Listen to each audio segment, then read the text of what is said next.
All right, guys, what's up? First episode, Real Talk. We're here with Elena Holler. She's actually a spin instructor here at Fit Bodies. We're going to talk about some of the stuff that she's been through. She has had breast cancer at the age of 27. We're going to talk about how she overcame that, how she got back into fitness, what it took to get over that, and where she's currently at now, how she's feeling, and hopefully we can give you guys some insight of, you know, how to get back on your feet after any kind of obstacle that you've had in the past and future. So let's get going. I'm here with Elena. She is 29, 29, still baby, 29, and she started with us about Right at the end of right before the new year. right before the new year. Yeah. So she's been a good addition. She loves the spin class, and we're going to talk about first of all, a lot of us kind of struggle here and there with if we've had an issue with our health or an injury or maybe depression, stuff like that. So we're going to talk a little bit about with her case, the cancer and how she overcame that and stuff like that. Um, so why don't you lead us into how you found out and step one, how you found out, when you found out, and how that process worked, from point A to point B to recovery and whatnot. Okay, so it was about a week after 4th of July weekend of 2018. Had a sunburn on my chest, like probably most of us did that were out in bathing suits, and was putting aloe on one night and felt the lump. Found it myself. Um, Decided to be proactive instead of do what unfortunately a lot of us do these days is we kind of just think, oh, it's nothing, it'll go away. Went ahead and checked with my doctor, went through all of the tests and everything. Got the call about 2 weeks later, saying it was stage one, but it was also grade three, which means it was the fastest growing. So we had to move fast. So got approved, started chemo about 3 weeks later, went through 6 intensive rounds of chemo, meaning I arrived at the doctor's office every 3 weeks on a Friday. Got there about 8:30. Checked in with doc. Got hooked up to my IV, and I was there till about 4:30 in the afternoon. Oh wow. So let me ask you, what when you first found out, that first day that you found out, what went through your mind? Like, what was the first thought? Um, I when I've told people this story, I honestly kind of had that like intuition with my own body. I guess I was in tune enough with my body that I knew before even getting diagnosed something was not right. Everybody kept telling me be positive. It's probably nothing. Maybe it's just a buildup of calcium, whatever. And I just kept saying no, like something's not right. Like I have a bad feeling. So honestly, when I found out, I wasn't surprised. I think I had already mentally prepared myself. I'm not a crier, but I allowed myself to have that one, big, like, let it out cry. And Right. then I remember my mom and dad walking through the door, and my mom immediately started crying when she looked at me, and I said, nope, we're done. We're done. We're going to get a game plan. We're going to hammer through it. Um, I'd be lying if I said I didn't have those moments where I was scared and thinking, like, is this how it ends? For me, what does all this mean? Is the medicine gonna work? Is life gonna be the same afterwards? But I kind of really took the perspective of um, I can do this. I'm gonna trust my doctors. I read a lot of research that said a positive outlook is one of the best medicines for anything like that. So I just tried to stay as positive I could. I tried to keep a sense of normalcy as much as you can going through all of that. Um, and I stuck with the phrase "find your silver linings," and I Mhm. kept finding my silver linings. Even if it was something as simple as, well, I get every 3 weeks I get a Friday off Right. of work, and the Right. following week I get to work from home. Even if it was something as simple as So you that, kind of turned a negative into a positive as much as I could. as much as you could. Yeah. Yeah, that's good. That's kind of, when I had my trying to have my brain tumor, I kind of did the same thing. I think you have to at that point. You got to make the those negative things into positives. Otherwise, you're gonna drown in sorrow. So Yeah. what so take us through the process of what it's like to go through chemo, and then I know my father-in-law is God, I almost choked up there. My father-in-law is going through that again for the second time, and he's a very very healthy guy, like super healthy, and he's going through that now. So and he's 73 or 73, I believe, or four maybe. Hope I don't get that wrong. But with him being older and you being a little younger, what would you say the difference is for somebody that's going through chemo that's a little older compared to the age that you were? Is it all the same? You think, No. or So the way that the doctors explained it to me, I one of my doctors looked me dead in the eye. One of the very first, actually, it was the appointment right before my first round of chemo, and he said, "I'm going to throw the kitchen sink of chemo at you. I mean, we're going to throw everything at you, but we only do that when we feel that one, the person is mentally and physically strong enough to handle it, and two, we feel that there is a high chance of curing this." Right. He goes, "So I'm going to knock you on your ass." He goes, "But I know you're going to stand right back up." And I said, "Okay, game on." Um, you don't really realize until, at least for me, I didn't realize till probably rounds 3 or 4 of chemo, um, just how much it was depleting me. I really, I had about a week right after chemo where I'd be down for the count. I didn't do much but lay on the couch. And I had one day that was kind of always my worst day of the week. But then I'd return to almost kind of life as normal for the next 2 weeks. And so I would say it wasn't until about, you know, 3 months into chemo that I realized, oh no, my body's taking a hit. Just simple things as, only having the energy to basically get up, shower, and return back to the couch. And you just don't really realize it until all of a sudden you just have one of those moments like in the middle of the shower and you're going, holy crap, I'm exhausted and I just washed my hair. And so for someone that was so used to being so active and healthy and able to go to the gym, um, I've played golf since I could stand. And so, I've walked hours on hours carrying a bag on my back, and to not be able to do that mentally, I think that's what crushed me more, than the actual physical side effects, because I just wanted to be as normal as I could. Right. And I couldn't. Um, so you walk through that, but also, with breast cancer, there's surgery involved. It's not just chemo and radiation. And so I opted for a double mastectomy. So, went through that the week before Christmas. Spent Christmas of 2018 posted up on the couch, all wrapped up with ice packs and everything, and a lot of painkillers. And so that set, the process of returning to normalcy back that much more, because with surgery comes healing time. Couldn't lift heavy things. I mean, it came down to I can't even pick my godson up, who, is my world right now. And so to be able to have to explain to someone so little, I can't pick you up, buddy. Right. I gotta come and sit down with you. Stuff like that is hard. But again, I just kept trying to find the positives in it. Yeah, I think that's the biggest thing is when you have an obstacle or something like that, you have to find a positive. There has to be what I always tell people is you got to find a why. Why are you doing this and why are you here? For me that was the same thing. It's you got to be shooting after something or doing it for something. Otherwise, you're just not going to do it. And I think that's kind of what happens to a lot of us is we get that little bit of fear in us and we're like, man, I don't know if I can do that anymore. I don't know if I should do that, or I'm afraid to walk in there. I'm afraid to do this. I'm afraid to do that. That fear starts to creep up. And so, I mean, for you, you said you played golf and you did all this stuff. So what was it like to go from doing that to, because I know what I felt like, being probably in the best shape of my life. Then all of a sudden, you know, Wham. Yeah. from it was just so fast, you know, mentally. If somebody was to ask you mentally, what did that do to you mentally? Not only physically, but mentally. Yeah. How did that feel?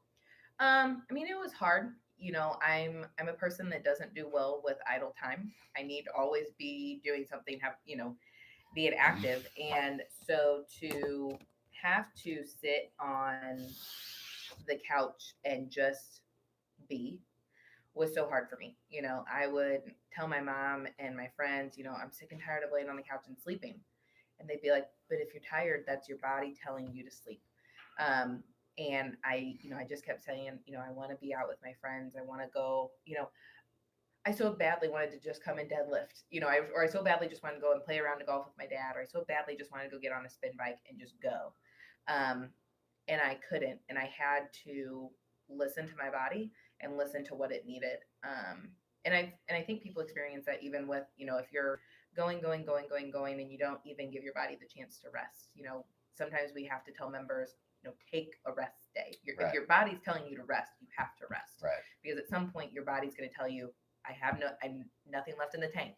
And it's hard. It's a hard pill to swallow if you're such an active person. So, so mentally it was tough. It was, reminding myself that no, I have to listen to my body. As much as I want to be out doing things, working out, being with my friends, being with my family, um, I have to do what's best for my body and listen to my body and what's telling me. Yeah, that's a good point. That's a good point. I'm one of those that likes to train every day if I could. Yep. And there's days that I'm like, today was one of those days. But yeah, I think a lot of people. It's great that they want to do that every single day, but they have to know Well, enough's enough. I think another shift that I had to realize was just because I don't have the energy to do it doesn't mean I'm weak. It doesn't mean I'm lazy. That was something that I felt a lot was, God, I'm just laying on this couch. I'm so Yeah. lazy. And you have to kind of shift that perspective of you're not lazy. You're taking care of your body. You're taking care of what your body needs. And when the time's ready and when your body's ready, you know, get it going, pick it back up where you left off. Um, but at the end of the day, you have to listen to your body and it will tell you what you need. Yeah, for sure, for sure. So tell me a little bit about what happens to your body after you go through the process of the 6 weeks of chemo. Mm-hmm. You know, what happens? This is a good point that we're going to move into is hormonally speaking, what happens to your hormones and the weight gain and this and that. And kind of explain that to people, that are going through that so they understand that it's not just them. I mean, Yeah, it's everybody, Yeah. So it's hard when you're someone who takes pride in taking care of their health, taking care of their body, to see what medicine does to you. I remember looking in pictures and my face would be so puffy. And you're at the doctor's office so frequently, which means you're on the scale a lot and you're seeing that number fluctuate so much. And for someone who's so used to being in the gym and trying to stay healthy and take care of my body, that was hard. So, with chemo, you're pumping your body full of fluids. You're pumping your body full basically of poison. You're taking steroids at the same time. For breast cancer patients, depending on the type of breast cancer, they may shut down your hormones. So now your body's completely out of whack, with how it's processing everything you're putting into your body, how it's processing the things it naturally creates. And everything that seemed to work before no longer exists. I'm going through right now having to figure out, how to balance macros, how to balance my caloric intake, because what used to work doesn't work anymore. But my body isn't the same prior to going through all of this. And so that's even a process of change right now for me, is trying to figure out what's the new normal, what are my body's needs now after going through something that put my body really through the ringer. Yes, that's a tough process to go through too, because coming from being an athlete and not really struggling with weight loss or staying in the body comp that you like, and then going through something like that and coming back and nothing works. Right. That's got to be not only frustrating but just mentally tough. To see things not change with as much work as you put in. Right. And I know I've came to you and I've said, I've been doing this since, end of last year. I'm coming, I'm doing the WODs, at least 4 times a week. I'm teaching spin. I'm also taking spin classes. As active as I've been, I'm not seeing the change, at least not as fast as I used to. And I've had to shift that perspective and realize that my body's just different and it's going to respond differently. But I then go back to, but think about the first day that I walked in here and I about died doing 5 burpees. Now I get through a ton of burpees, with, and I don't feel like I'm going to die after Right. 5. I feel like I'm going to die still, but not after 5. Right. Um, or I remember the first time getting on a spin bike after all of this and trying to do a real steep climb, and it was tough. And but each ride getting easier and easier. And so I think sometimes we have to look at kind of those smaller victories, the different type of victories. Mhm. And that's what I'm having to do is I'm having to look at different things.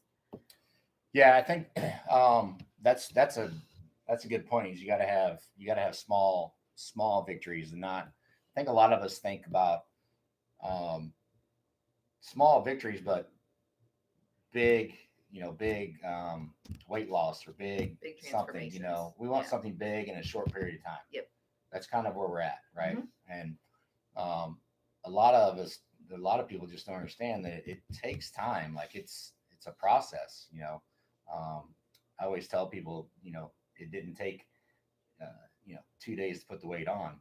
It's Right. definitely going to take longer than 2 days to take it off. Yep. Absolutely. Um, so what what are you doing now as far as is trying to what are your steps to trying to get back to where you were? What's the process look like for you right now?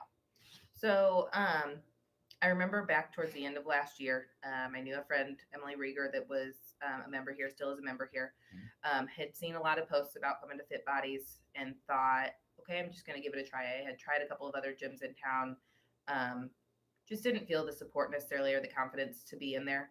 Um, so I stepped in here, immediately loved it, loved the atmosphere. It's a great family atmosphere here. And I wasn't afraid to share my story. Other places, I just felt not comfortable sharing it. Hmm. Here, I was immediately comfortable sharing it. And I kind of just had this mentality of I'm not happy with everything that my body went through, but there's only one person that can change it at this point, and that's me. I can either continue to just sit on the couch and be frustrated with everything I went through over the last year and a half, or I can change it. So I just started coming. And, at first it was okay, make a goal to go to class twice a week. Then upped it to 3 times a week, then upped it to 4 to 5 times a week. I know there were times where you'd look at me and you'd look at my weights and you'd go, really? No, heavier. But sometimes Yeah. we all need that. And I know we Right. all grunt and we look at you like, no, but you have to make those small changes to see the large changes later on. I wouldn't be where I'm at today if I had stayed, content with I'm just going to go 2 days a week. That's it. That wouldn't have gotten me to my end goal. And so I set those small baby goals in line with what is the big end goal that I want, but what are those steps that are going to take me to get there? Right. Right. It seems like to me that a lot of people just get comfortable. They Mm-hmm. get comfortable in this one little area, and they don't want to cross that line. Yep. It's like, yeah, I don't know if I can do that. In Yep. reality, they can. Mm-hmm. So I think that's the biggest take that we can get from your story. My story is you can do a lot more than what you think you can. Yeah. Like your body will do Yeah. a lot more. So I think that's the probably the hardest thing for most of the people here is and probably any gym or anything, any walk of life Yeah. is getting out of that comfort zone Yep. and pushing yourself beyond what you think you're capable of doing. Well, and I think a lot of us don't give our bodies or our minds the attention they'd say, you went through chemo, you Mhm. went through 2 massive surgeries, and look where you're at. You beat cancer, and when I shift that focus back and I think, oh man, I did, and my body did, coming here 5 6 days a week or going here and teaching spin, or on the Saturdays when I would do the wadi and the spin, there were times when I'd be like, oh my god, I can't do one more squat. But then I think back to, no, your body's been through so much more. Your body's proven that it's Mhm. strong enough. You just have to push it. You have to push it with the will strength and the willpower that I had to get through chemo. And now I'm just shifting that willpower and drive towards something new. Yeah, so it's really just kind of a mindset. It's like, Mm-hmm. you know, it's like turning on and off TV. You Mm-hmm. know, it's that's how your brain works. It's like you either turn it on or you turn it off. Yep. You know, you always have those people talking in the back of your head. You know, Mm-hmm. everybody talks about that, and it's real. Yeah. You know, it's real. It's like there's always somebody back there saying, "Oh, stop, stop, Yeah. stop." Yeah. You know, um, and I know that because I've been there and have felt that. But I think the only way you can get better in as a human is just you have to keep pushing yourself. You know, if you're unhappy with yourself, Mm-hmm. then you have to push that comfort zone. Like you've got to Absolutely. get out of there. Yep. Otherwise, you're just going to be stagnant for forever. You know, And it's scary. It's terrifying. very scary. It's uncomfortable. But I mean, it was just as scary and terrifying and uncomfortable for you and I and other people that have gone through things like cancer and other huge, Hmm. health crisis. It's just as scary. It was just as scary for me to walk into that Yeah, oncologist's office or to walk into chemo that very first day and let him start pumping poison into my body.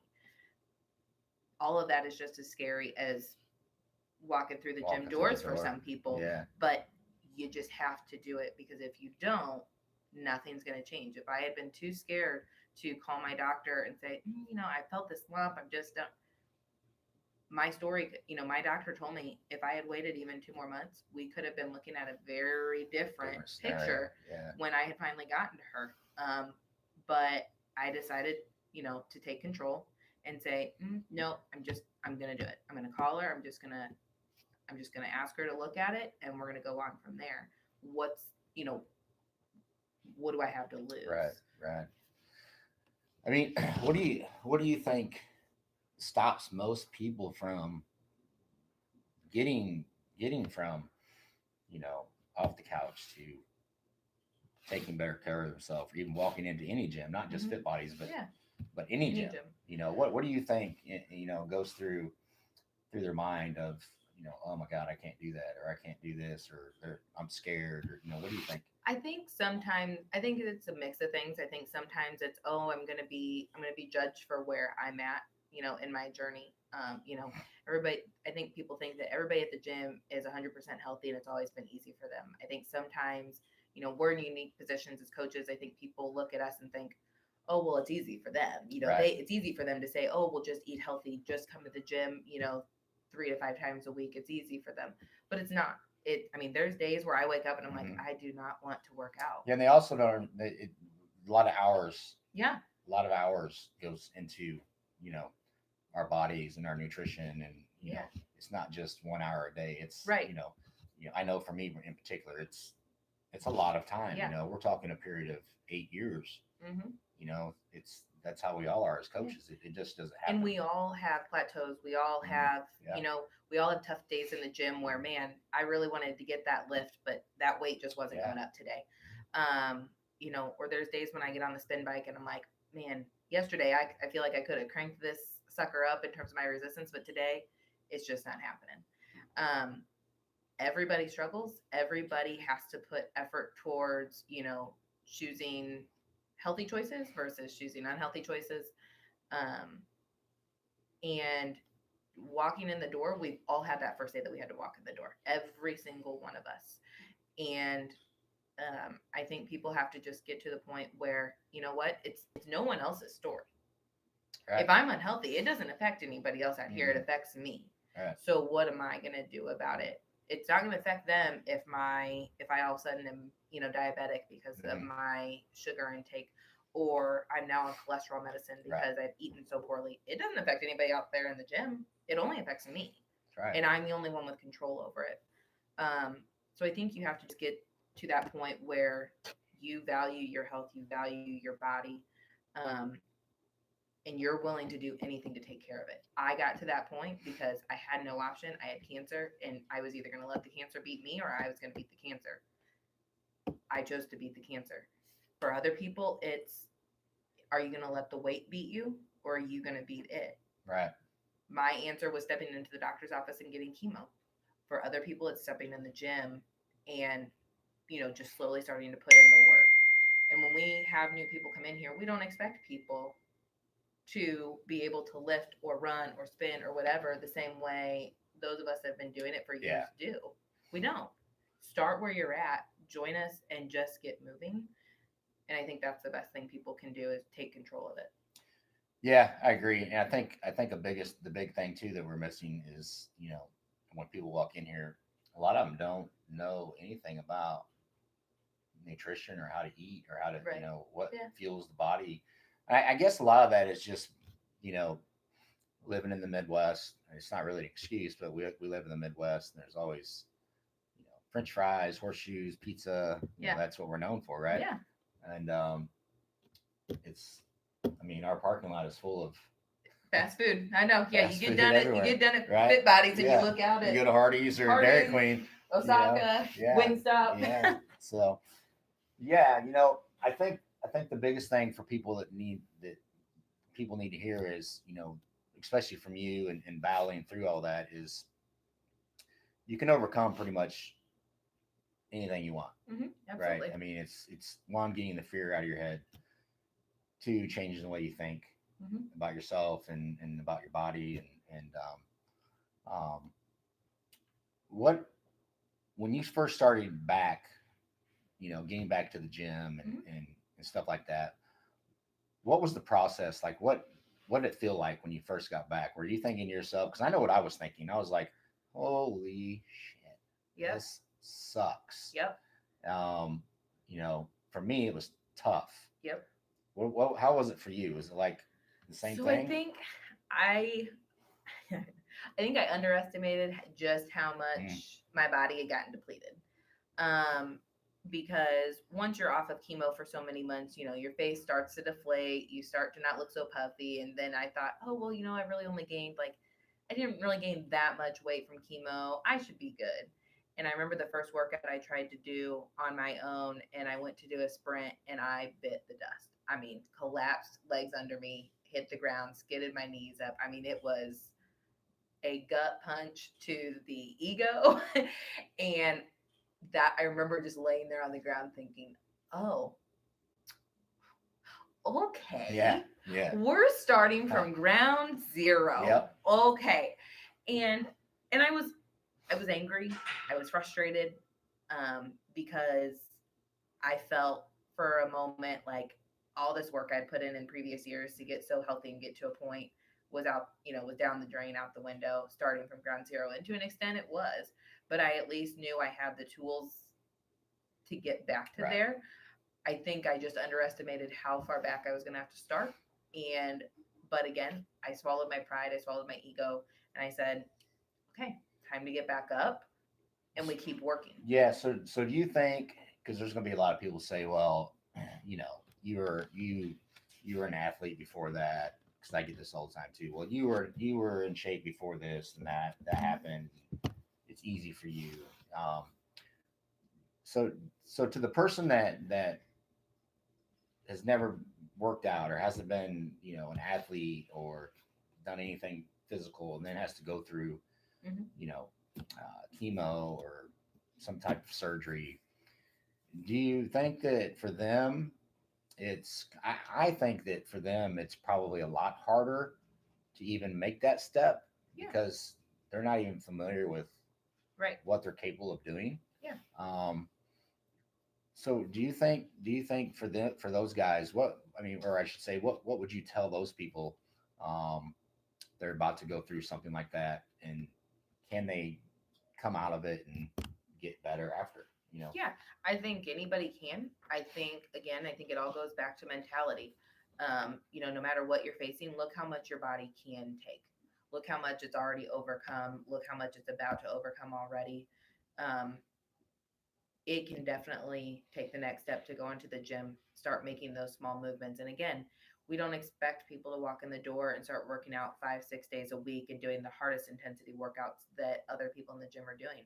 You have to do what is at your level. That's why we have scaled options. It's why we have different movements for, different bodies. Um, you have to just get your body somewhere to start and let the body build its strength. Um, I think a lot of people, we don't give our body the credit it deserves. Our bodies are a lot stronger than Yeah. we think they are. Um, You just have to get it in the right environment to allow it to start to build. Yeah. Come into the gym, and again, like I did, just start with 2 days a week, even 1 day a week. Um, and ask a coach, ask somebody for help, and that's what people in this industry like us are here for. We get it, Mhm. especially those of us that have gone through stuff like this. We get it. We understand that there's struggles, and we're here to give you Yeah. those tools because we have the tools, and we're more than happy to share them with you. Yeah. That's a good point leading up to, where we're at now. Everything's closed. All Yeah. the gyms are closed. We're doing online stuff. Hmm. I feel like right now we're kind of in a spot of, a lot of people falling off and Yeah. not getting back. And Yeah. it's going to be a new norm to not, to feel like, oh, I'm just going to stay home and do Yeah. nothing. So I think now is probably the most important time to find something that you Mhm. enjoy, whether it's something online, Yeah. following somebody on TV. It doesn't have to Yeah. be Fit Bodies, but it can Right. be whatever that is. It could be as simple as going out and taking a walk A every single walk. morning. Yeah, Walk a mile or two around your neighborhood. Just take that first step to start moving the body and then gradually grow into other things.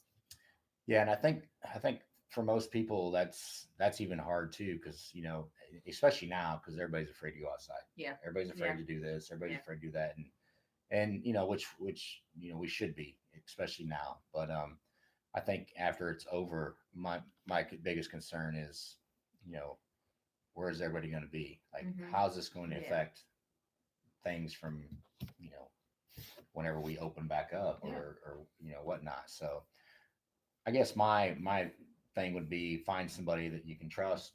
Absolutely. Do your online thing if you like to work out. If you don't, find something to do at home. Mhm. Um, Eat well, eat good stuff, Yep. eat clean. We preach that a lot here, Mhm. Yeah. and it is good for you.